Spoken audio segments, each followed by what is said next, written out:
ആക്രമിച്ചതായിട്ടാണ് വിവരം കിട്ടിയിട്ടുള്ളത്. കടുവയുടെ കാൽപ്പാടുകളാണ് കണ്ടെത്തിയിട്ടുള്ളത്. അത് ഉറപ്പുവരുത്താനുള്ള ശ്രമങ്ങളാണ് ഇപ്പോൾ അവിടെ നടക്കുന്നത്. പിന്നെ കാൽപ്പാടുകൾ പരിശോധിച്ച് അത് കടുവ തന്നെയാണോ എന്ന് ഉറപ്പുവരുത്തി ആ ശ്രമങ്ങൾ ഇപ്പോൾ അവിടെ നടന്നു വരുന്നുണ്ട്. അതിലൊന്നും ഒരു ജാഗ്രത കുറവും ഉണ്ടായിട്ടില്ല എന്നാണ് എനിക്ക് തോന്നുന്നത്.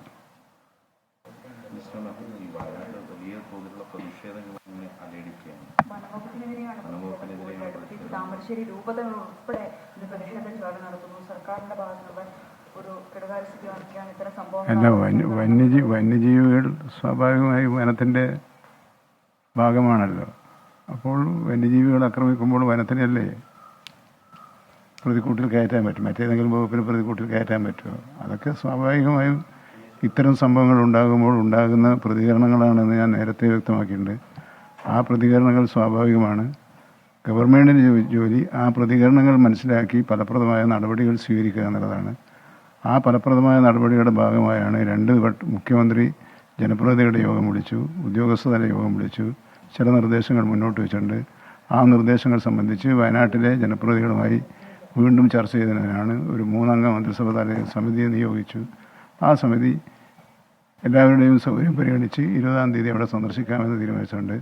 അതിനിടയിൽ വനം വകുപ്പ് മന്ത്രി പ്രത്യേകമായി അവിടെ ചെന്ന് പുതിയ കാര്യങ്ങളെന്തല്ലോ പറയേണ്ട, നമ്മൾ കൂട്ടായെടുത്ത തീരുമാനം, ആ തീരുമാനം അവരെ അറിയിച്ച് അവർക്കെന്തെങ്കിലും പ്രത്യേകിച്ച് പറയുകയാണെങ്കിൽ അതും കേട്ട് പരിഷ്കരിച്ച് അത് നടപ്പിലാക്കാനാണ്. അപ്പോൾ 2 തട്ടിലായിട്ടാണ് അവിടെ യോഗം ചേരുന്നത്. ഒന്ന് രാഷ്ട്രീയ പാർട്ടിയുടെ സർവകക്ഷി യോഗം, 2 പഞ്ചായത്ത് പ്രസിഡന്റുമാരുടെ യോഗം, തദ്ദേശ സ്വയംഭരണ സ്ഥാപനങ്ങളുടെ അധ്യക്ഷന്മാരുടെ യോഗം. കാരണം അവരിലൂടെയാണ് നമ്മളിത് നടപ്പിലാക്കേണ്ടത്.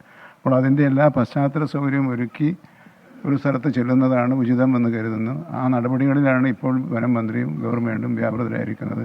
എന്നാൽ അതാത് സമയം ഓരോ മണിക്കൂർ കൂടുമ്പോൾ അവിടുത്തെ സ്ഥിതിഗതികൾ അവലോകനം ചെയ്ത് ആവശ്യമായ നിർദ്ദേശങ്ങൾ നൽകുന്നുമുണ്ട്. മറ്റേത് പ്രതിഷേധത്തിൽ ഞാൻ ആദ്യം മുതൽ പ്രതിഷേധം ന്യായമാണ് എന്ന് തന്നെയാണ്. പക്ഷേ ഞാൻ അതിനകത്തൊരു വ്യത്യാസം പറഞ്ഞിരിക്കുന്നത്, അത് അക്രമാസക്തമായി പോകുമ്പോൾ അത് നമുക്ക് പരിഹാരം കാണാനുള്ള വഴിയല്ല തെളിയുക, കൂടുതൽ പ്രശ്നം സങ്കീർണമാക്കുകയാണ് ചെയ്യുക. അത് ഏതാണ്ട് വയനാട്ടിലെ ജനങ്ങൾ അംഗീകരിച്ചിട്ടുണ്ട് എന്നാണ് എൻ്റെ ഒരു വിശ്വാസം. നമുക്ക് പരസ്പരം കൂടിയാലോചിച്ച് പ്രശ്നപരിഹാരം കാണുന്നതാണ് ഉചിതം എന്ന് തന്നെയാണ് എൻ്റെ ഇപ്പോഴത്തെ നിലപാട്. അല്ല, ഞാൻ പറയാം, അതൊക്കെ ഒരു പ്രതിഷേധത്തിൻ്റെ ഭാഗമല്ലേ. അത് എന്തിനാണ് തടയാൻ പാടില്ല എന്നൊരു നിലപാട് ഞാൻ എടുക്കുന്നത്. അത് പ്രതിഷേധത്തിൻ്റെ ഭാഗമായി നടക്കുന്ന ഒരു കാര്യവും നിരോധിക്കാനോ നിഷേധിക്കാനോ ഒരു പൊതുപ്രവർത്തകൻ എന്നുള്ള നിലയിൽ ഞാൻ ഒരുക്കമല്ലല്ലോ. പ്രത്യേക ചുമതലയുള്ള CCF ഉടൻ ചുമതല ഏറ്റെടുക്കുന്നതാണ് പറഞ്ഞിരിക്കുന്നത്. അതുകൊണ്ട് മാത്രം കാര്യങ്ങൾ നടക്കുമോ? കൂടുതൽ അല്ല, ഏതെങ്കിലും ഒന്നുകൊണ്ട് മാത്രം ഒരു കാര്യവും നടക്കുകയില്ല.